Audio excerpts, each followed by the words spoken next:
ಎಲ್ಲರಿಗೂ ನಮಸ್ಕಾರ ಸ್ನೇಹಿತರೆ.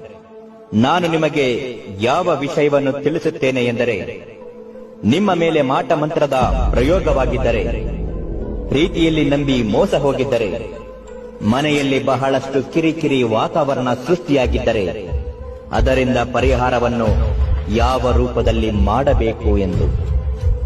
ಅದಕ್ಕಾಗಿ ಇರುವುದು ಈ ಅಘೋರ ನಾಗ ಸಾಧುಗಳ ವಿಧಿವಿಧಾನಗಳ ಮಹಾಪೂಜೆಯ ತಂತ್ರ ಮತ್ತು ಇದರಿಂದ ಫಲ ಹೇಗೆ ಸಿಗುತ್ತದೆ.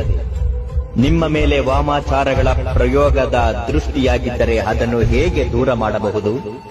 ಪ್ರೀತಿಯಲ್ಲಿ ನಂಬಿ ಮೋಸ ಹೋಗಿದ್ದವರು ಅದನ್ನು ಹೇಗೆ ಹಿಂಪಡೆಯಬೇಕು. ಶಕ್ತಿಶಾಲಿಯಾದ ಮಂತ್ರ ಯಾವುದರಿಂದ ಸಿದ್ಧಿಯಾಗುತ್ತದೆ. ಇವೆಲ್ಲವನ್ನು ವಿಡಿಯೋ ಮುಖಾಂತರ ನೋಡಿ. ಹಾಗೂ ನಿಮ್ಮ ಯಾವುದೇ ಘೋರ, ಗುಪ್ತ, ನಿಗೂಢ ಸಮಸ್ಯೆಗಳು ಇದ್ದರೂ ನಮ್ಮ ನಂಬರಿಗೆ ಒಂದು ಕರೆ ಮಾಡಿ.